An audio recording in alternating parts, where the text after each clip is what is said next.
Our project is on the earthquake occurring in Japan in 2011. On March 11th, 2011, a magnitude 9 earthquake shook northeastern Japan, unleashing a savage tsunami. The earthquake lasted about 6 minutes. The effects of the tsunami rung throughout the world, with debris showing up in Norway and Antarctica's ice sheets. The earthquake was caused by the rupture of a stretch of the subduction zone associated with the Japan Trench, which separates the Eurasian plate from the subducting Pacific plate. The tsunami's waves began hitting the coast around an hour after the earthquake first began.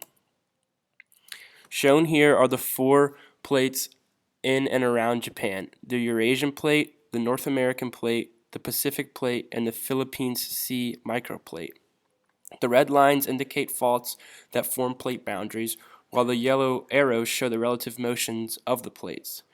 The earthquake and tsunami resulted from a sudden rupture along the portion of the megathrust fault below the area shaded in orange.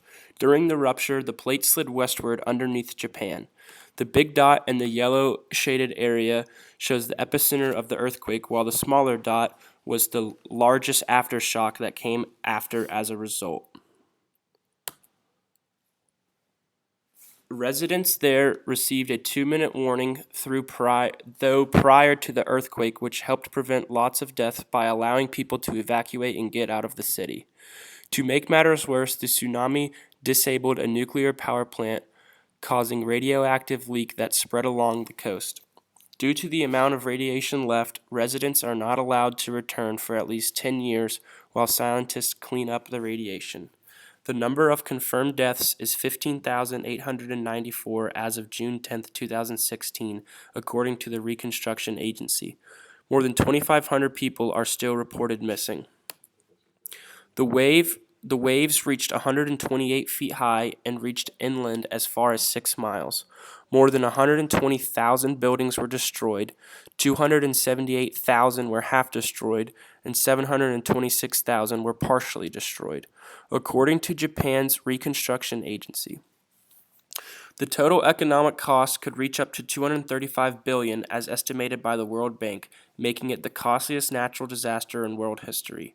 The year following the earthquake, more than 5,000 aftershocks hit Japan. Prior to 2011, there wasn't an earthquake the size of this one since 1900. The earthquake and resulting tsunami strongly impacted wildlife both in Japan and on surrounding Pacific islands. Shorebirds' habitats were destroyed everywhere the tsunami hit. Large amounts of marine life also lost their lives, as well as had their habitats destroyed. Numerous sea turtles, seals, and fish washed up on shore. Many coastal wildlife reserves were hit hard and inundated with salt water. Furthermore, many zoos and aquariums lost power and heat, resulting in the animals having to be moved to other sites and countries. The effects were both local to Japan as well as regional in scope, considering the other Pacific islands affected. The Earth systems involved include the geosphere from the earthquake, the hydrosphere from the tsunami, and the biosphere when considering the habitat loss, infrastructure damage, and other aspects.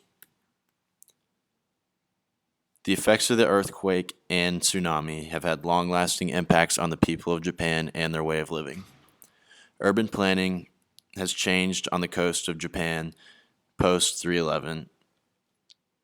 Is that people who work on the seafront live on high ground, and the elderly people who often live alone began to move into regional hubs for better care and services, such as collective housing. Residents of Japan are still recovering as of February 2017. About 150,000 evacuees lost their homes, and 50,000 of them are still living in temporary housing, according to Japan's Reconstruction Agency. Here are our sources. Thank you.